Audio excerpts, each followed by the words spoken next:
बिस्मिल्लाहिर्रहमानिर्रहीम जी। Introduction to philosophy of law, introduction to law, हमने ऑलरेडी ये सब्जेक्ट स्टार्ट किया।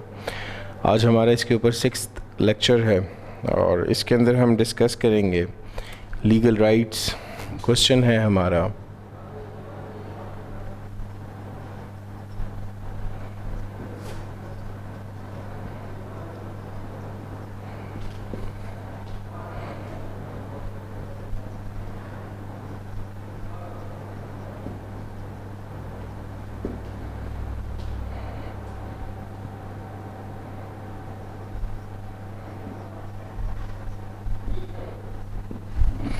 define legal rights, its essentials and kinds।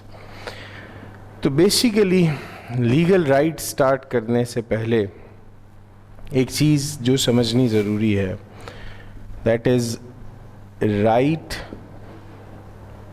And legal right.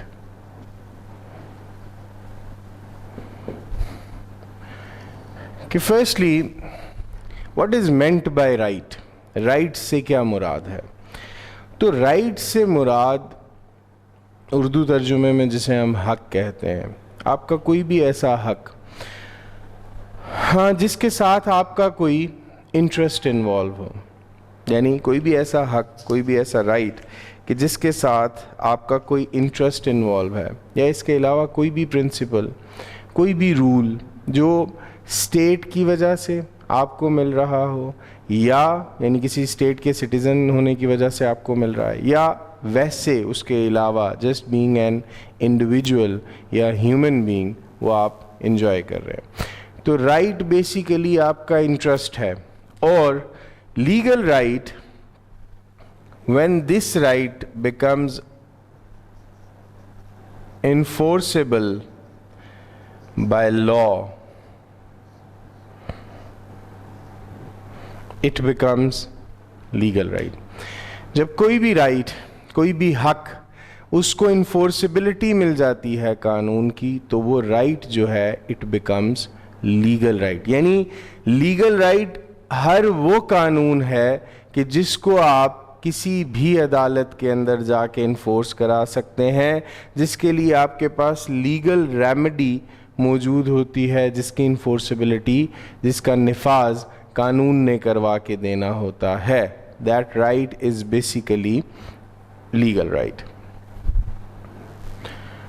तो इसको अब टॉपिक के लिहाज से देखते हैं। हमारा टॉपिक है define legal right, it's essentials and kinds. तो हम सबसे पहले इंट्रोडक्शन है जो कि आप बना लेंगे जब हम पूरा टॉपिक कंप्लीट करेंगे। इसके अंदर आप राइट और लीगल राइट्स को डिस्कस कर सकते हैं। इसमें आप कह सकते हैं कि लीगल राइट्स के पास इन्फोर्सेबिलिटी होती है और लीगल राइट्स स्टेट प्रोवाइड करती है या इंडिविजुअल्स के दरमियान मौजूद होते हैं। And for every right it is a common principle that for every right there is a duty corresponding to it। Next हम इसमें लिखेंगे जी, इंट्रोडक्शन के बाद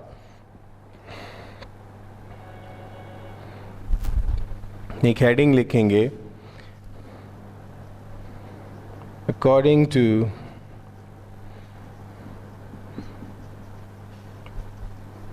डॉक्टर हॉलैंड। इसके बाद भी लिख सकते हैं या इवन आप इंट्रो के अंदर भी इसको एक्सप्लेन कर सकते हैं। देखिए, डॉक्टर हॉलैंड कहते हैं कि object of law are the creation and protection of legal rights. कानून का जो मकसद है, कानून क्यों है? कानून इसलिए है कि लोगों के हकूक़ बनाए और उनके हकूक़ की हिफाजत करे। ये बेसिक पर्पज़ है, ये बेसिक ऑब्जेक्ट है किसी भी कानून का, कि कानून ने बेसिकली लोगों के हकूक़ बनाने भी होते हैं और उन हकूक़ को, उनका तहफ़्फ़ुज़ भी करना होता है, महफूज भी करना होता है उन हकूक़ को।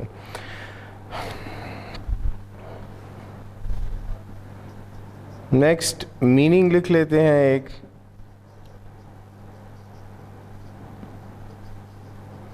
मीनिंग ऑफ लीगल राइट जी। तो मीनिंग ऑफ लीगल राइट है as per Black's law dictionary, और ब्लैक्स लॉ डिक्शनरी कहती है राइट क्रिएटेड और रिकग्नाइज्ड बाय लॉ। कोई भी जो राइट है जिसको क्रिएट भी कानून ने किया और जो रिकग्नाइज भी कानून कर रहा है, यानी in case of violation of that right आपके पास कोई कानूनी चाराजोई रेमेडी मौजूद हो, तो वो जो राइट है that right is legal right. यानी जिस राइट को कानून ने ही बनाया और कानून ने ही उस राइट को रिकग्नाइज भी किया, यानी जिसके ऊपर रेमेडी भी आपको कानून ने ही दी, चाराजोई भी कानून ने ही दी कि अगर आपके उस हक की हक तलफी हुई तो अब ये चाराजोई उसके अगेंस्ट जो है वो जिस शख्स ने भी वो आपके राइट को इन्फ्रिंज किया है, हक तलफी की है, तो ये चाराजोई उसके अगेंस्ट आप कर सकते हैं। तो ये बेसिकली एक चीज़ जो according to professor doctor Holland या ये मीनिंग देखें तो लीगल राइट हमें दो चीज़ें याद रखनी है कि क्रिएशन जो लीगल राइट की है वो बाय लॉ है और रिकग्निशन भी बाय लॉ है। तो इसके अंदर हमारा मीनिंग कंप्लीट हो जाएगा। Next we will go to definition.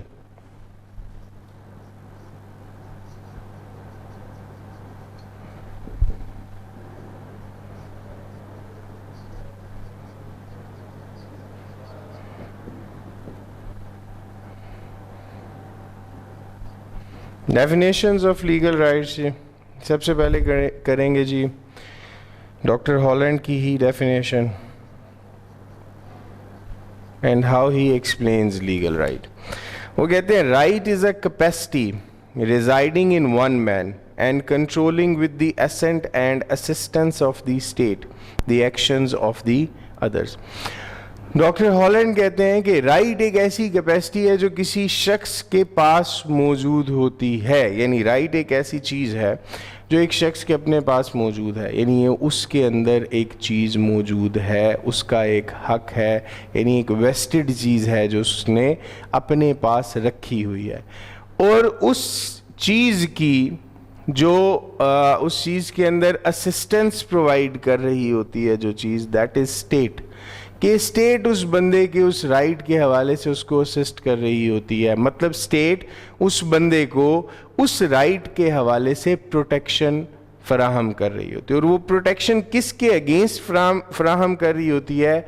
Against the actions of others, दूसरों के एक्शंस के अगेंस्ट। देखिए मेरा right of freedom of movement है फॉर एग्जांपल, तो अब ये राइट मुझे दिया गया है, ये राइट मेरे पास है और इस राइट को मैं एक्सरसाइज करूँगा, इस राइट के हवाले से मुझे प्रोटेक्शन स्टेट देगी, कानून देगा। और वो प्रोटेक्शन क्या होगी कि I can freely move from one place to another, मैं एक जगह से किसी भी दूसरी जगह अपनी मर्जी अपनी मंशा से जा सकता हूँ। अब ये जो राइट है इसकी प्रोटेक्शन मुझे दी जाएगी अगेंस्ट एवरी पर्सन, यानी अगेन ये मेरा राइट इन रेम है जो मेरे पास अवेलेबल है अगेंस्ट पब्लिक एट लार्ज। मुझे कोई भी शख्स किसी एरिया में जाने से रोक नहीं सकता। उसकी एक्सेप्शंस होती हैं, जहाँ पे कोई सिचुएशन ऐसी है या जहाँ पे गवर्नमेंट चाह रही है किसी एरिया को सील करना, तो वहाँ पे रोका जा सकता है। खैर, तो right according to doctor Holland ऐसी चीज़ है जो एक शख्स के अपने पास मौजूद है और जिसको असिस्टेंस प्रोवाइड करती है स्टेट, जिसकी प्रोटेक्शन जो है वो स्टेट के पास है। स्टेट ने ही वो राइट प्रोवाइड किया है और प्रोटेक्शन या असिस्टेंस भी स्टेट ही दे रही है अगेंस्ट एवरी अदर पर्सन। दूसरी करेंगे जी हम डेफिनेशन हिबर्ट की, HIBBERT, हिबर्ट। तो ये कहते हैं जी right is one person's capacity of obliging others to do or forbear by means not of his own strength but by the strength of a third party. If such third party is state acting directly or indirectly, the right is legal. वो कहते हैं right किसी भी शख्स का कोई हक है जो वो इस्तेमाल करता है किसी दूसरे शख्स के अगेंस्ट, और जब वो उस हक को इस्तेमाल करता है तो उस हक की इन्फोर्सिबिलिटी वो किसी थर्ड पार्टी से लेके आता है। उस हक को कोई थर्ड पार्टी उसको इन्फोर्स करवा के देती है, और अगर वो थर्ड पार्टी स्टेट है तो वो राइट क्या बन जाएगा?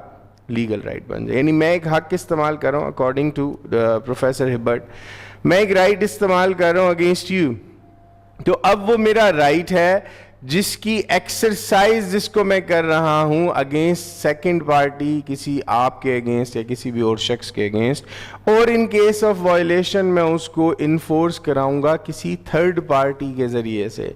और वो थर्ड पार्टी यानी अगर आपने मेरी हक तलफी की और उस हक तलफी की सूरत में अगर थर्ड पार्टी जिससे मैंने इन्फोर्स कराया वो स्टेट है या स्टेट का कोई भी डिपार्टमेंट या इंस्टीट्यूशन है, तो इस सूरत के अंदर फिर वो जो राइट है वो राइट कहलाएगा legal right.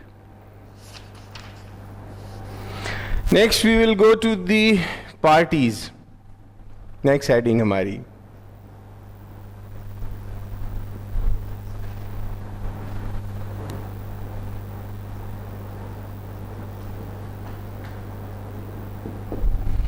Parties of legal right जी। तो पहली पार्टी इसके अंदर वो डिस्कस करते हैं, that is state. First party is state, second party is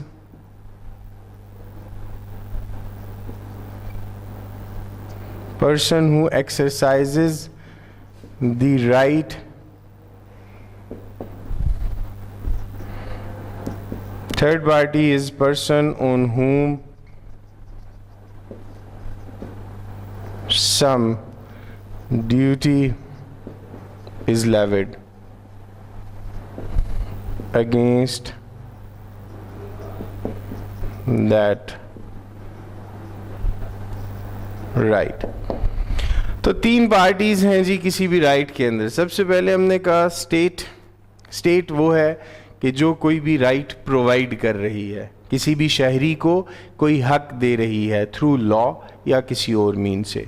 दूसरे नंबर पे हमने कहा person who exercises the right या person on whom such right has been, person to whom such right has been given, वो शख्स जिसको वो हक दिया गया है, that person is basically the second party। and third party is person on whom some duty is levied against that right, वो शख्स जिसके ऊपर कोई ड्यूटी लगाई गई है उस हक के खिलाफ। तो ये तीन पार्टीज़ हैं जो किसी भी लीगल राइट के अंदर मौजूद होती हैं। एग्जाम्पल से समझते हैं जी इस बात को। मैंने आपके साथ एक कॉन्ट्रैक्ट किया अपना घर बेचने का, और उसके अंदर मैंने लिखा कि आप मुझे इतना एडवांस देंगे और मैं फ़लाँ तारीख तक आपको अपना घर ट्रांसफ़र कर दूंगा, ऑनरशिप और पोजेशन, और बकाया रकम आपसे ले लूँगा। बाद में मैं अपना घर एडवांस 10 लाख 20 लाख लेने के बाद आपको वो घर मुंतकिल करने से इनकारी हो गया कि मैं घर अब आपको ट्रांसफ़र नहीं करूँगा, ना ही इसका पोजेशन दूंगा। अब इस सिचुएशन के अंदर सबसे पहले ये राइट मुझे लॉ ने दिया है कि इस सूरत के अंदर मैं आपके ख़िलाफ़ जिस शख्स ने या जिस शख्स का राइट वायलेट हो रहा है वो शख्स अदालत में जाके रुजू कर सकता है। तो स्टेट ने राइट उसको दिया है कि वो स्पेसिफिक परफॉर्मेंस का सूट फाइल कर सकता है कि इस कॉन्ट्रैक्ट को उसी तरीके से पूरा करवाया जाए। दूसरे नंबर पे अब ये राइट किसी एक शख्स को दिया गया है, यानी यहाँ पे राइट किसको है जिसका राइट इन्फ्रिंज हो रहा है, यानी जिस शख्स ने कॉन्ट्रैक्ट किया और उसके बदले उसने पैसे दे दिए उसको राइट प्रोवाइड किया गया है। और थर्ड पार्टी इसके अंदर कौन है जिसके ऊपर उस राइट के अगेंस्ट ड्यूटी लगाई गई है, जो पार्टियाँ फ्रॉड कमिट करने की कोशिश कर रही है और दूसरी शख्स को एडवांस लेने के बावजूद उसको प्रॉपर्टी ट्रांसफ़र नहीं करके दे रही। तो ये तीन पार्टीज हैं किसी भी लीगल राइट के अंदर। याद रखने के लिए नंबर 1 इज प्रोवाइडर, जिसने वो राइट प्रोवाइड किया, दैट इज स्टेट और सॉवरन। नंबर 2 किसी शख्स को वो राइट प्रोवाइड किया, और नंबर 3 किसी शख्स के अगेंस्ट वो राइट प्रोवाइड किया गया है। तो ये तीन पार्टीज हैं किसी भी लीगल राइट के अंदर। Next we have ji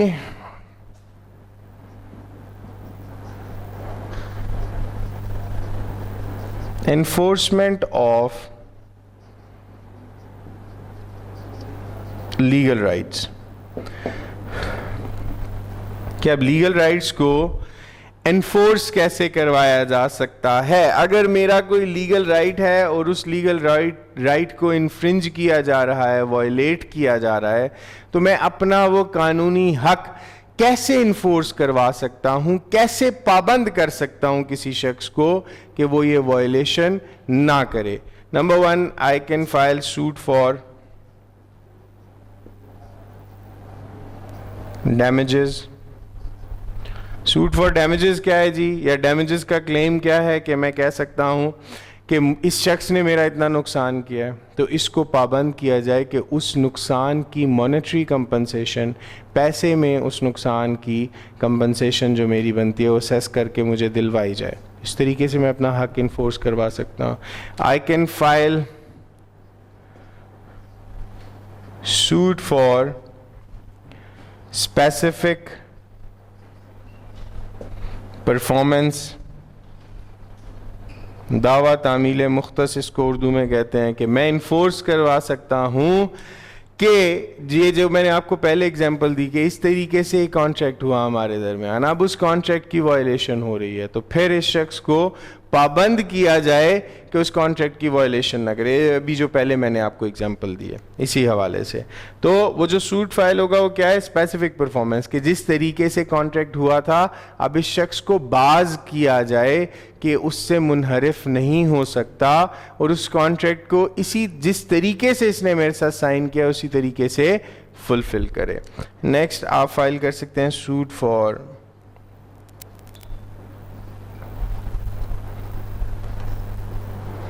injunctions.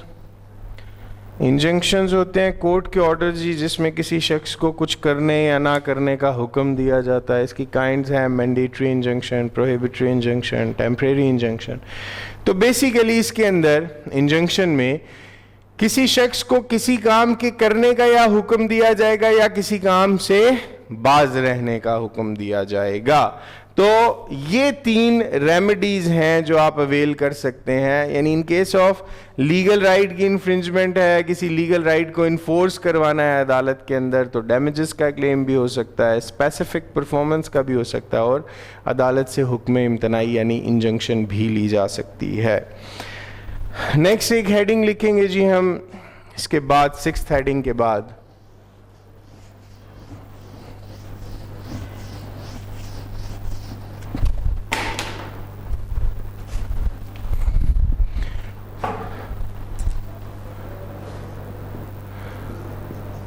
difference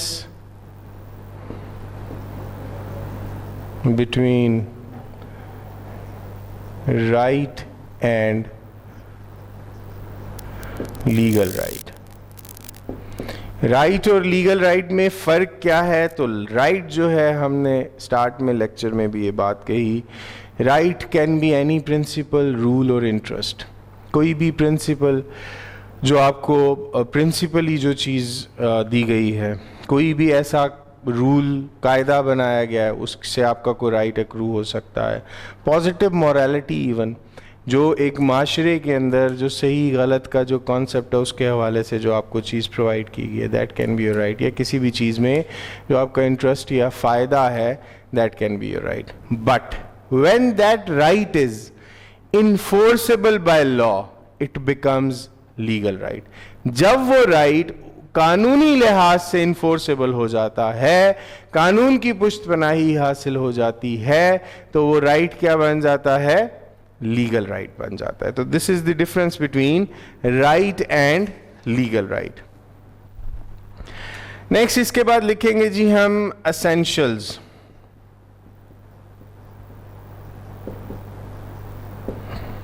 कि कौन कौन सी चीजें मिलके एक लीगल राइट को बनाती हैं। नंबर 1 इज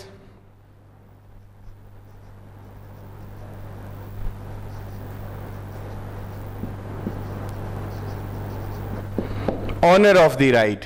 सबसे पहली चीज, यह जरूरी चीज क्या है कि कोई भी शख्स मौजूद होना चाहिए who is owner of that right, यानी ये हक किसी इंसान के पास होना चाहिए, और वो इंसान यानी उसके पास वो मालिक हो उस हक का, वो उस हक को एंजॉय कर सकता हो। That person must be owner of that right. ये पहला एसेंशियल है इसके लिए। नंबर 2,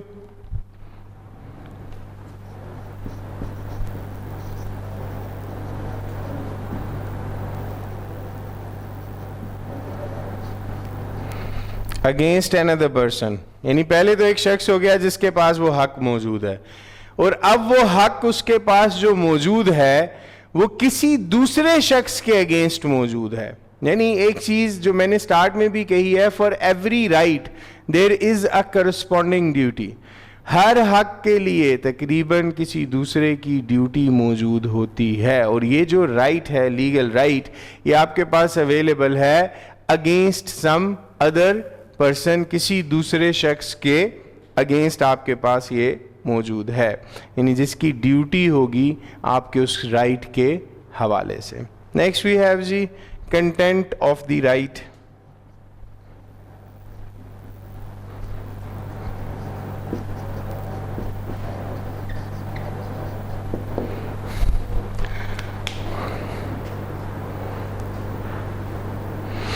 ओके जी, अब उसके बाद there must be some content of the right. अब वो कंटेंट ऑफ द राइट से मुराद क्या है? कंटेंट ऑफ द राइट से मुराद यह है कि उस राइट का कोई सब्जेक्ट मैटर होगा, यानी उस राइट के हवाले से या तो उसकी करस्पॉन्डिंग ड्यूटी में किसी शख्स ने कोई काम करना होगा, या उसकी करस्पॉन्डिंग ड्यूटी में किसी शख्स ने कोई काम नहीं करना होगा।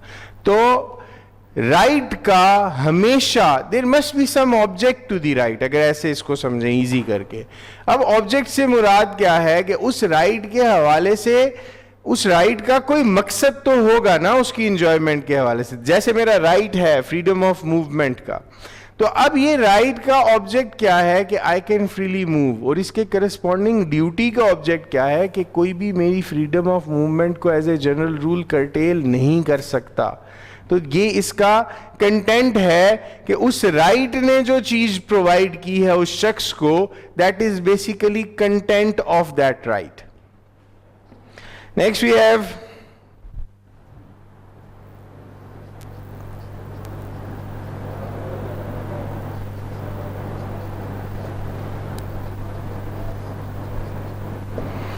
टाइटल टू द राइट जी।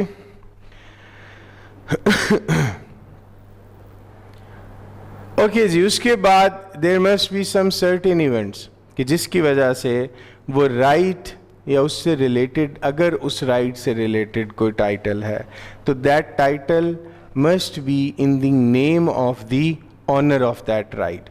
देखिए एक प्रॉपर्टी है एंड आई एम क्लेमिंग कि इस प्रॉपर्टी का मालिक मैं हूँ और इस प्रॉपर्टी के ऊपर सिर्फ मेरा हक है या मेरा राइट है। तो अब इसके अंदर ज़रूरी क्या है कि टाइटल ऑफ दैट प्रॉपर्टी, जो उसकी मलकियत को साबित कर रहा है जो डॉक्यूमेंट, वो टाइटल डीड या title document, it shall be, it must be on my name, because I am claiming, मैं ये क्लेम कर रहा हूँ कि इस प्रॉपर्टी या इस प्रॉपर्टी से रिलेटेड जो राइट्स हैं वो मेरे पास हैं। तो जब राइट्स मेरे पास हैं तो राइट से रिलेटेड जो टाइटल है, जो मलकियत या उस राइट की ऑनरशिप को साबित करेगा या उस राइट के वेस्टेड होने को साबित करेगा कि कंप्लीटली ये मेरे पास है, इसमें कुछ करने के लिए बाकी नहीं है, वो डॉक्यूमेंट भी फिर मेरे नाम पे, उस शख्स के नाम पे होना चाहिए जो शख्स इस चीज को क्लेम कर रहा होगा। तो ये एसेंशियल्स हैं जी किसी भी राइट के लिए कि कोई राइट जो है उसका कोई ऑनर होना चाहिए। अब उस राइट का जब ऑनर होगा, यानी कोई मालिक होगा, उस राइट को एक्सरसाइज करने वाला होगा, तो वो राइट उसको किसी दूसरे शख्स के अगेंस्ट हासिल होगा। उस राइट का हमेशा कोई कंटेंट, ऑब्जेक्ट होगा, मकसद होगा कि किसी शख्स ने कोई काम करना है, किसी काम से बाज रहना है जिसके अगेंस्ट आप इस्तेमाल कर रहे हैं, या उस, और फोर्थली उस राइट का हमेशा टाइटल होना चाहिए ऑनर के पास जिससे वो राइट साबित हो सके। नेक्स्ट हम जाएंगे जी जो हमारा एक मेन पोर्शन है एसेंशियल्स के बाद, that is classifications.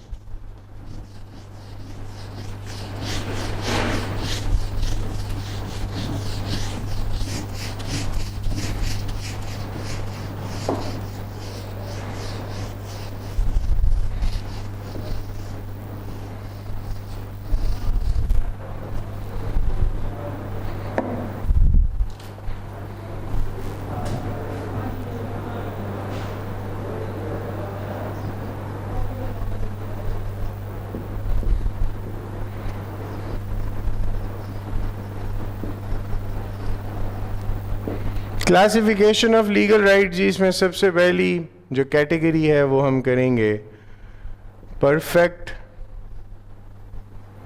Right, and imperfect right. First thing जी, what is perfect right ji?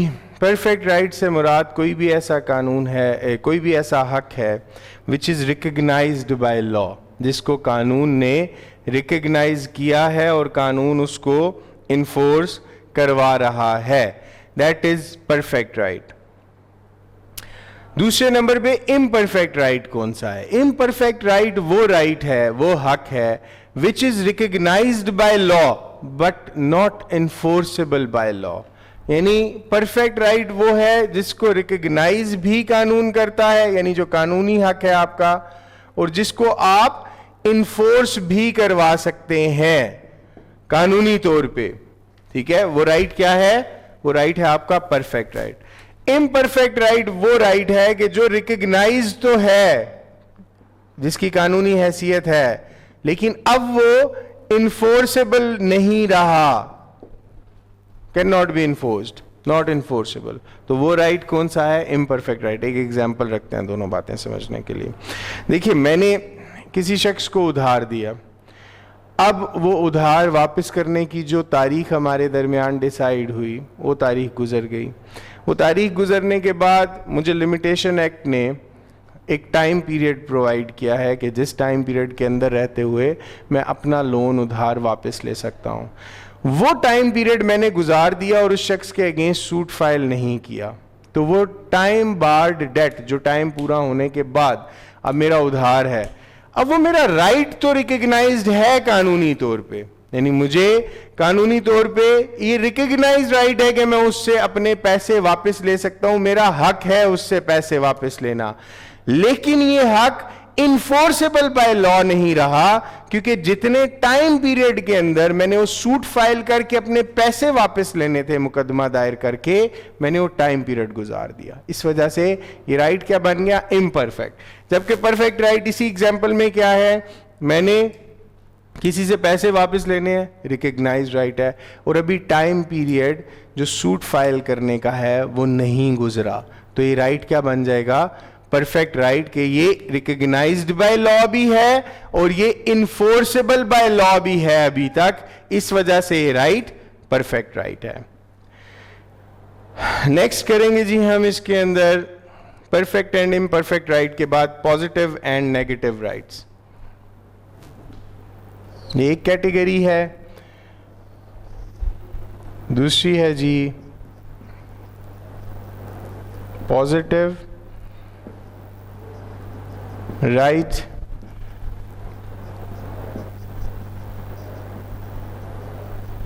Negative right.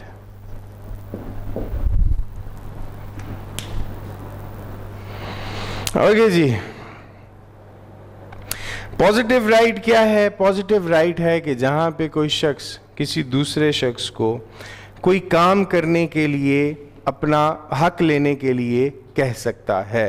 A right entitling a person to have another do some act for the benefit of the person entitled is positive right. जबकि negative right, a right entitling a person to have another refrain from doing an act that might harm the person entitled is called the negative right. देखिए, positive right क्या है? Positive right है कि जहाँ पे आप किसी दूसरे शख्स को कोई काम करने के लिए कह सकते हैं अपने किसी हक की वजह से, तो वो राइट क्या है? Positive right. जैसे फॉर एग्जांपल, एक शख्स किसी दूसरे शख्स को, अगर उसने उससे पैसे वापस लेने हैं तो उससे क्लेम कर सकता है, बीइंग क्रेडिटर, वो उस शख्स की हैसियत से जिसने उधार दिया है, तो वो क्लेम करेगा अगर, तो राइट क्या है? कौन से राइट को एक्सरसाइज कर रहा है? पॉजिटिव राइट को एक्सरसाइज कर रहा है। जबकि नेगेटिव राइट क्या है? नेगेटिव राइट है जहां आप दूसरे शख्स या दूसरे अशखास को मना करते हैं किसी काम के करने से। जैसे मेरी जेब में पैसे पड़े हैं, तो ये पैसे आई हैव राइट के मेरे से कोई ना छीने, this is a negative right, जिसमें मैं रिफ्रेन कर रहा हूं, मना कर रहा हूं, बाज कर रहा हूं दूसरे लोगों को कि मेरे इस हक के अंदर मदाखलत ना करें। जबकि पॉजिटिव राइट के अंदर मैं अपने उस राइट को एक्सरसाइज कर रहा हूं, किसी काम के करने के हवाले से किसी को कह रहा हूं। तो पॉजिटिव नेगेटिव, पॉजिटिव राइट में कोई काम करने के लिए कहा जा रहा है, नेगेटिव राइट के अंदर किसी काम से बाज रहने के लिए कहा जा रहा है। नेक्स्ट कैटेगरी जो हमारे पास है जी वो है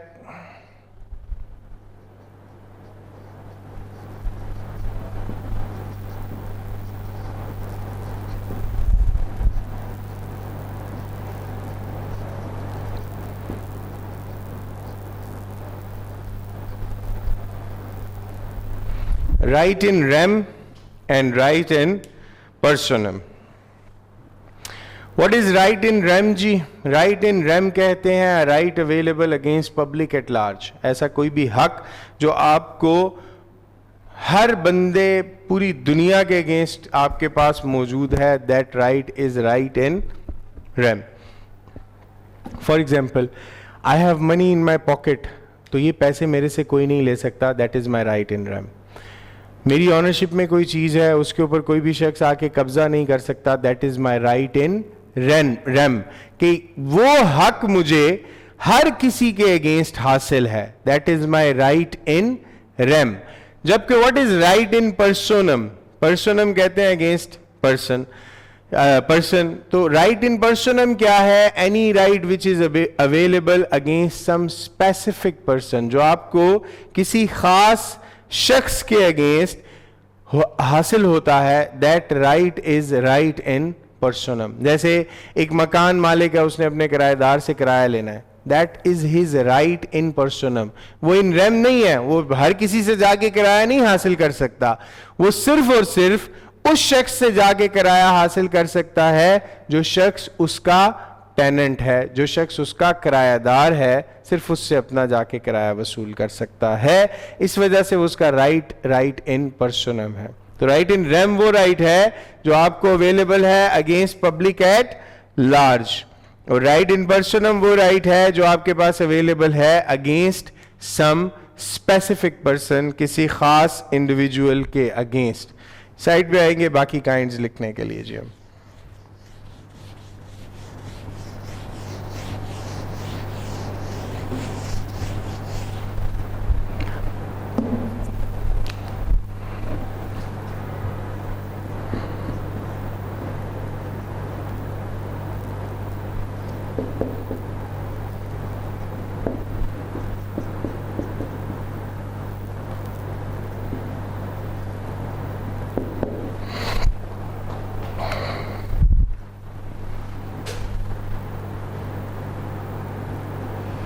Proprietary right, PROPRIETARY, and personal right। So firstly, proprietary rights. Proprietary rights are those which can be measured in terms of money or have an economic values, such as land, patents, rights, debts due, etc. Personal rights are those which contribute the person's honor or well-being, such as personal liberty or freedom, etc. Proprietary rights कौन से हैं? Proprietary rights वो rights हैं आपके जिनको आप किसी value में कन्वर्ट कर सकते हैं या वैल्यू में असेस कर सकते हैं। जैसे फॉर एग्जांपल लैंड से रिलेटेड राइट्स हैं आपके, दोज कैन बी असेस्ड, और किसी एक मटेरियल चीज से भी वो रिलेटेड हैं और उनकी assessment in the shape of money हो सकती है। लैंड है, किसी ने किसी से डेट वापस लेना है, कोई ड्यू, कोई रेवेन्यू किसी ने पे करना है, तो ये सारी चीजें क्या हैं? They all are proprietary rights के जिनको आप असेस कर सकते हैं in the shape of money और वैल्यू। जबकि पर्सनल राइट्स कौन से राइट्स हैं कि जिनको आप in the shape of money assess नहीं कर सकते, वो आपकी जात से रिलेटेड जो हकूक हैं। जैसे मेरी जात से रिलेटेड ये हक है कि मैं I have freedom of movement, I have right to liberty, ये मेरी जात से रिलेटेड, मेरी कोई भी शख्स आके मुझे असॉल्ट नहीं कर सकता, ठीक है, ये मेरी जात से रिलेटेड मेरा हक है कि कोई भी शख्स आके मेरे साथ मारपीट नहीं कर सकता, कोई भी शख्स मुझे कैदो बंद में नहीं रख सकता without adopting due course of law. तो ये सारी चीजें क्या हैं? ये सारे हकूक वो हैं जो मेरी जात से रिलेटेड हैं। तो जात से रिलेटेड जो हक हैं दोज आर पर्सनल राइट्स। और उसके अलावा प्रोप्राइटरी राइट्स वो हैं जो आपके हकूक हैं, आपकी जमीन, जायदाद, ट्रेडमार्क्स, पेटेंट्स, इन चीजों से रिलेटेड जो आपके हकूक हैं वो क्या हैं, those are your proprietary rights. और वो प्रोप्राइटरी इसलिए हैं क्योंकि वो एक तो पर्सनल ज़ात से रिलेटेड नहीं है, and they can be valued और assessed in the shape of money.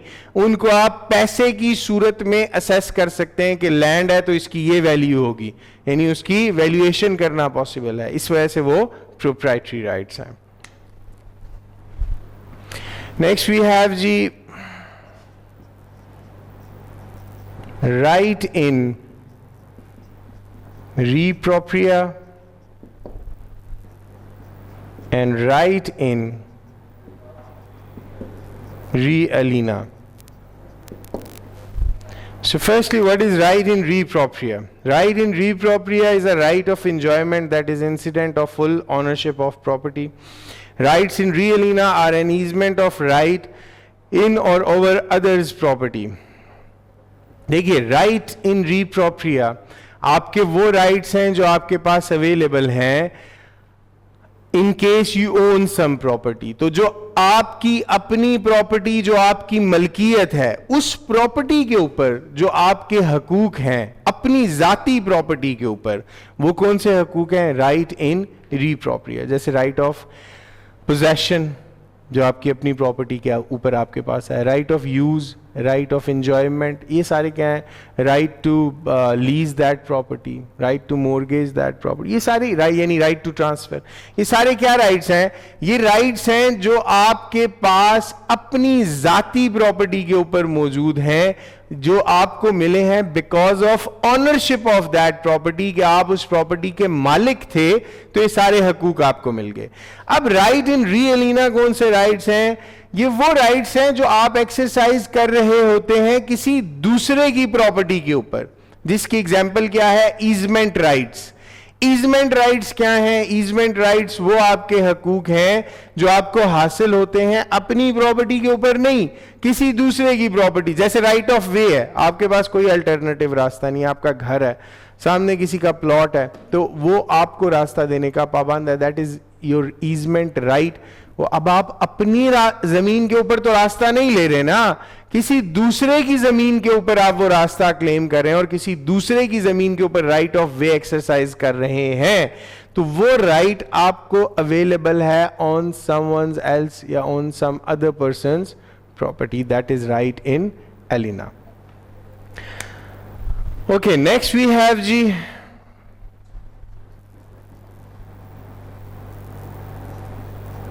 principal right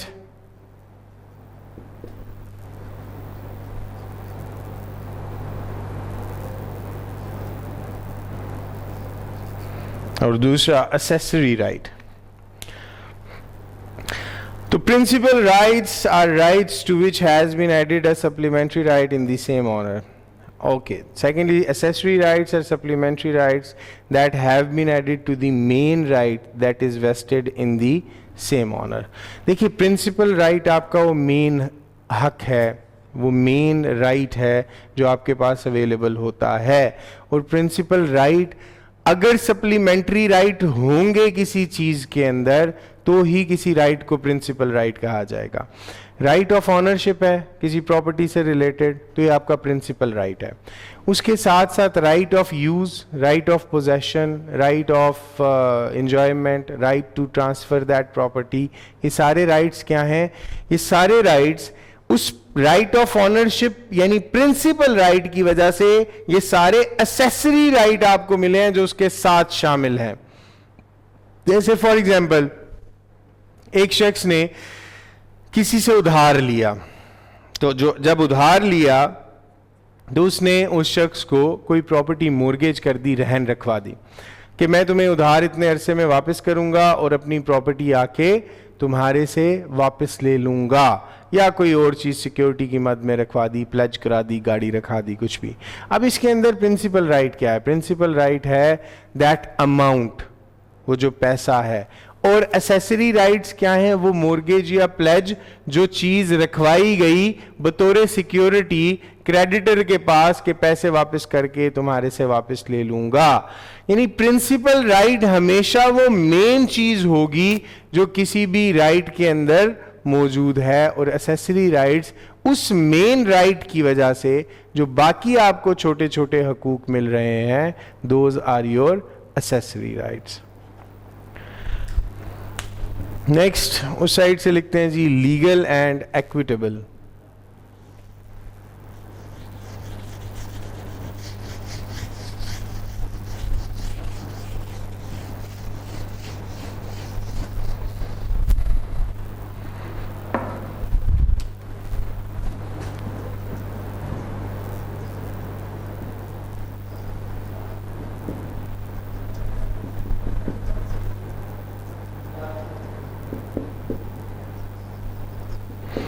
तो लीगल राइट्स वो आपके हकूक हैं which are recognised, created and enforceable by law, कि ऐसा कोई भी हक जो आपके पास मौजूद है और जिसको कानून की पुष्टपनाही हासिल है, आपको वो हक मिला भी कानून की वजह से और कानून की ही पुष्टपनाही है। अगर आपका वो हक आपसे छीना जाता है तो आप उसके ऊपर लीगल प्रोसीडिंग्स इनिशिएट कर सकते हैं। That is your legal right. What is equitable right ji?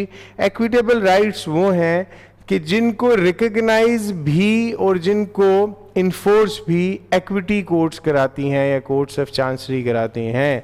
Basically this is a system available in England कि वहाँ पे देर आर टू स्ट्रीम्स जो बह रही हैं लीगल सिस्टम के अंदर। एक लीगल कॉमन लॉ कोर्ट्स और उनका अपना प्रोसीजर है, और दूसरी तरफ एक्विटी कोर्ट्स और उनका अपना प्रोसीजर है। तो एक्विटी कोर्ट्स, वहाँ पे वो एक्विटी कोर्ट्स के अंदर जिन राइट्स से रिलेटेड लिटिगेशन चलती है उनको हम एक्विटेबल राइट्स कहते हैं। जो कोर्ट्स उनको देखती हैं उन कोर्ट्स को एक्विटी कोर्ट्स या चांसरी कोर्ट्स कहा जाता है। Next we have ji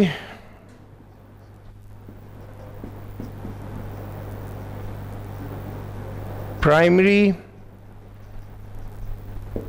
right and sanctioning right. So primary right is a right prescribed in the substantive law, and sanctioning right is a right prescribed by procedural law to enforce a substantive right. Primary right वो right है जो आपके पास substantive law के अंदर मौजूद है। दो term समझ लेते हैं, substantive law and procedural law, इस राइट को समझने के लिए। Firstly what is substantive law जी? सब्सटेंटिव लॉ हम कहते हैं किसी भी ऐसे कानून को कि जिसके अंदर सब्सटेंस लिखा गया हो उस लॉ से रिलेटेड। जैसे आपका पाकिस्तान पीनल कोड है, पाकिस्तान पीनल कोड के अंदर सब्सटेंस लिखा गया क्राइम से रिलेटेड कि अगर कोई शख्स क्राइम करेगा तो क्राइम की क्या डेफिनेशन है और उसके ऊपर कितनी सजा है। यह है आपके पास सब्सटेंटिव लॉ। अब वो सजा देने का तरीका क्या है, किस प्रोसीजर को फॉलो करना है, वो आपके पास अवेलेबल होता है प्रोसीजरल लॉज के अंदर। तो प्राइमरी राइट वो राइट हैं जो कि आपको दिए जाते हैं सब्सटेंटिव लॉ के अंदर, यानी जो आपका एक हक मौजूद होता है। सैंक्शनिंग राइट आपके पास वो राइट होता है कि उस हक को इस्तेमाल करते हुए जब किसी के ऊपर कोई सैंक्शन, कोई पाबंदी या कोई सजा दिलवाई जाती है, then that is sanctioning right. और ये प्रोसीजर से रिलेटेड एक मामला है। प्राइमरी राइट सब्सटेंस से रिलेटेड, मेरे पास हक है and that right is right of liberty कि मैं आज़ाद घूम सकता हूँ, मेरी आज़ादी को कोई रोक नहीं सकता, कर्टेल नहीं कर सकता। That is my primary right.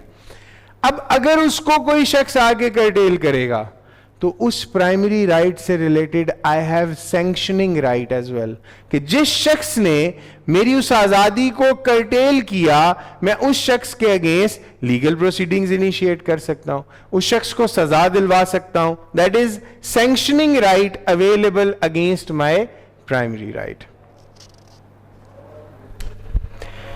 Next जो राइट की काइंड हम करेंगे, those are vested right and contingent right. So firstly, what is vested right जी? vested right आपका वो हक है जो आपको कंप्लीटली मिल चुका है, जिसमें अब कुछ आपको करने के लिए, कुछ मिलने के लिए बाकी नहीं है. दैट इज वेस्टेड राइट, यानी जो कंप्लीटली आपकी तरफ ट्रांसफर हो गया. कंटिंजेंट राइट आपका वो हक है जिसके अंदर कोई कंडीशन, कोई शर्त, कंटिंजेंसी मौजूद है. अब जब तक वो कंडीशन या शर्त पूरी नहीं होती, आपका वो हक कंटिंजेंट राइट रहेगा. और जैसे ही वो कंडीशन या कंटिंजेंसी कंप्लीट हो जाएगी तो वो आपका राइट वेस्टेड बन जाएगा. मैंने एक कॉन्ट्रैक्ट किया, वही एग्जाम्पल रखते हैं जो हम बार बार कर रहे हैं ताकि हमें समझ रहे बात की. मैंने एक कॉन्ट्रैक्ट किया आपके साथ, एग्रीमेंट टू सेल था, एडवांस ले लिया, किसी एक मुकर्ररा तारीख पे प्रॉपर्टी ट्रांसफर करनी थी और प्रॉपर्टी ट्रांसफर नहीं की. अब कंटिंजेंसी है उसके अंदर प्रॉपर्टी के ट्रांसफर होने की, लेकिन उस कॉन्ट्रैक्ट की वजह से आपका एक कंटिंजेंट राइट उस प्रॉपर्टी के ऊपर अक्रू हो गया. अब जब मैं वो प्रॉपर्टी आपको ट्रांसफर कर दूंगा और आपसे बाकी पेमेंट ले लूंगा, तो वो आपका कंटिंजेंट राइट क्या बन जाएगा? वेस्टेड राइट बन जाएगा. क्योंकि अब उस प्रॉपर्टी से रिलेटेड या उस राइट से रिलेटेड जो भी कंडीशंस थी वो फुलफिल हो गई और वो प्रॉपर्टी अब कंप्लीटली या वो राइट अब कंप्लीटली ट्रांसफर हो गया. अब उसमें कुछ ट्रांसफर होने के लिए बाकी नहीं रहा, तो इस वजह से वो राइट क्या बन जाएगा? वेस्टेड राइट बन जाएगा कंटिंजेंट से. नेक्स्ट इस साइड पे लिखूंगा जी,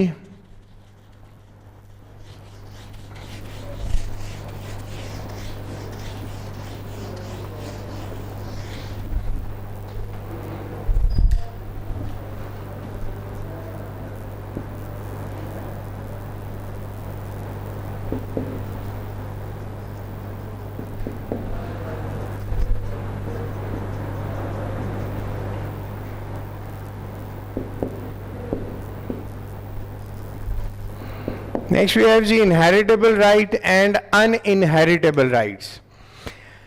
Inheritable rights are those which can be inherited, जो एक शख्स की वफात के बाद उसकी औलाद या उसके लीगल हेयर्स जिन राइट्स को इनहेरिट कर सकते हैं, those rights are inheritable rights.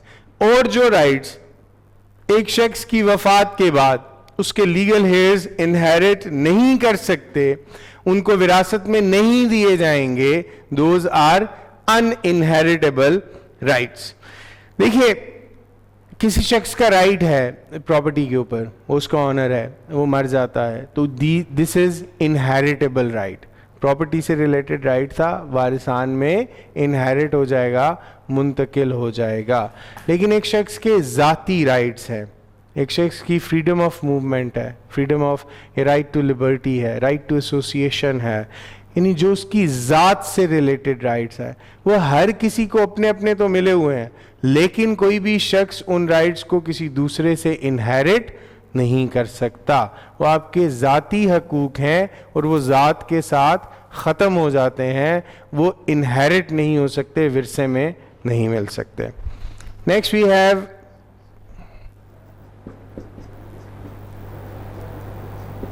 Municipal rights and international rights. Municipal rights वो राइट्स हैं जो आपको आपकी स्टेट्स ने प्रोवाइड किए हैं. जिस स्टेट या जिस भी स्टेट के आप बाशिंदे हैं, हर स्टेट अपने शहरियों को कुछ राइट्स प्रोवाइड करती है जिनको फंडामेंटल राइट्स भी कहा जाता है, जो ज़्यादातर स्टेट्स के अंदर कॉन्स्टिट्यूशन में लिख दिए जाते हैं. तो वो जो राइट्स हैं, those rights are municipal rights, जो आपको सिर्फ किसी स्टेट का शहरी होने की वजह से मिल गए.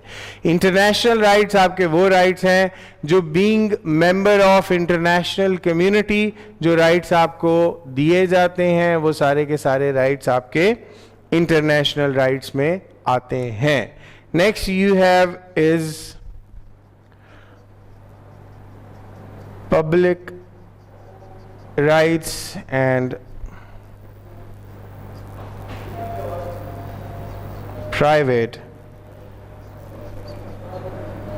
Right. A right vested in the state is called public right, and every member of the public possesses it. A private right is concerned only with private individual. Being member of state, जो right हर किसी के पास मौजूद है वो public rights हैं, और जो rights किसी इंडिविजुअल के पास मौजूद हैं वो प्राइवेट राइट्स हैं.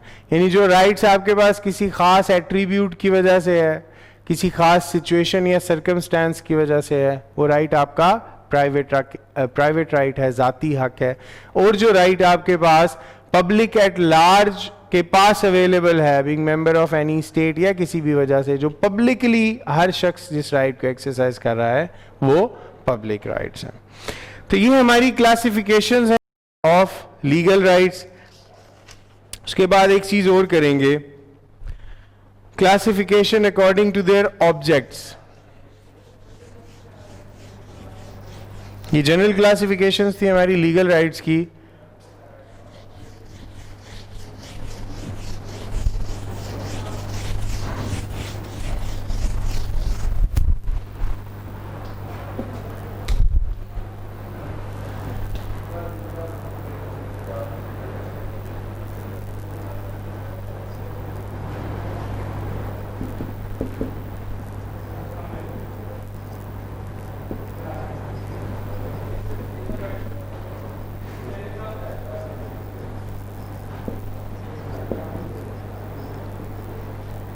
नेक्स्ट करेंगे जी classification of legal rights according to their objects. कि अब ऑब्जेक्ट के लिहाज से, मकासद के लिहाज से लीगल राइट या किसके ऊपर एप्लीकेबल है, एप्लीकेबिलिटी के लिहाज से अगर यूं कहें तो लीगल राइट्स के क्या क्या जो है वो क्लासिफिकेशन है.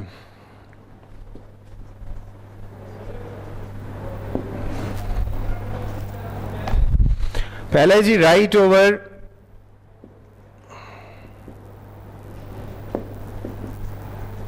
Material things. मेटीरियल चीज़ों के ऊपर जो आपके हकूक हैं वो आपका ऑब्जेक्ट के लिहाज से पहली काइंड है. जैसे आपका राइट है over your car, over your land, over anything which is owned by you and which is material in nature, तो वो क्या है, दैट इज योर ऑब्जेक्ट के लिहाज से पहली काइंड है राइट ओवर मटेरियल थिंग.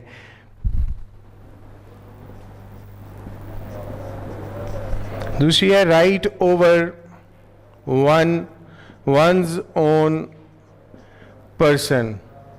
पहला हो गया चीजों के ऊपर, दूसरा हो गया अपनी जात के ऊपर. जात की जाती हैसियत से जो आपके हकूक हैं वो भी आपके ऑब्जेक्ट के लिहाज say that is a kind के एप्लीकेबिलिटी के लिहाज से ये भी एक किस्म है. अब कैसे कि आपके ऊपर कोई आके मारपीट आपके साथ नहीं कर सकता, आपको जख्मी नहीं कर सकता, आपके साथ असॉल्ट नहीं कर सकता. ये सारे के सारे क्या हैं, those are rights relating to one's own person, ज़ात की हैसियत में जो किसी भी शख्स के हकूक हैं. नेक्स्ट राइट ऑफ रेपुटेशन, जो किसी शख्स की रेपुटेशन से रिलेटेड उसके हकूक हैं, उसके आप जिसको कह सकते हैं कि किसी भी शख्स की अपनी ज़ात की जो गुडविल है उसके हवाले से जो किसी शख्स की राइट्स हैं, those are his right of reputation. और कोई भी शख्स किसी दूसरे की जो एक उसके बारे में नेक ख्याली पाई जाती है माशरे के अंदर, जो रेपुटेशन है उसकी, उसको इंजर नहीं कर सकता, उसको नुकसान नहीं पहुंचा सकता कोई भी शख्स. ये यानी उसका राइट है हर शख्स का राइट ऑफ रेपुटेशन.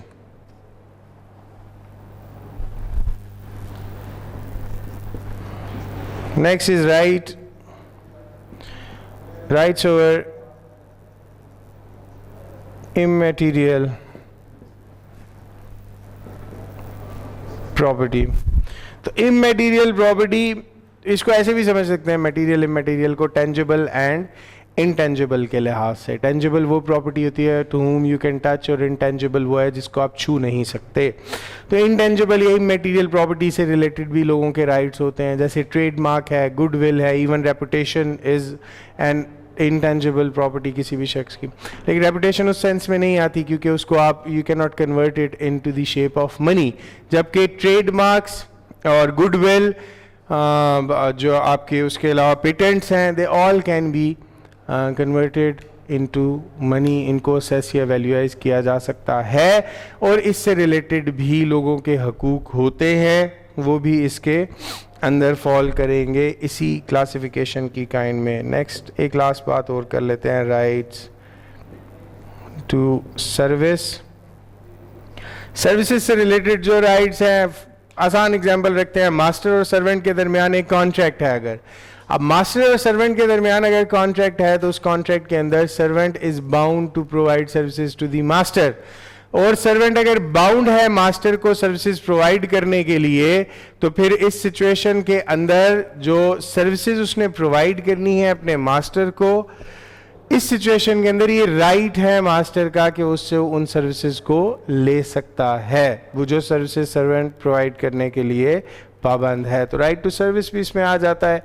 ये क्लासिफिकेशन हमने पढ़ी है अकॉर्डिंग टू दी ऑब्जेक्ट के ऑब्जेक्ट्स के लिहाज से, एप्लीकेबिलिटी के लिहाज से राइट्स कहाँ कहाँ एप्लीकेबल हो सकते हैं, किन किन चीज़ों पे हो सकते हैं, किन किन चीज़ों के हवाले से हो सकते हैं, मटेरियल या टेंजिबल के हवाले से हो सकते हैं, अपनी ज़ात के हवाले से, रेपुटेशन के हवाले से, उसके अलावा आपकी इमटेरियल या इंटेंजिबल प्रॉपर्टी जो है उसके हवाले से, या सर्विसेज वगैरह के हवाले से हो सकते हैं।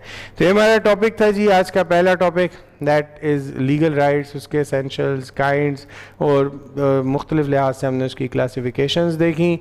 इस टॉपिक को विज़िट कीजिए वेबसाइट पे जाके, इसको सुनिए, इसके हवाले से जो आपके क्वेश्चंस या क्यूरीज़ हैं वो आप हमें भेज सकते हैं। We are available to answer them. Thank you very much जी, अल्लाह हाफिज़।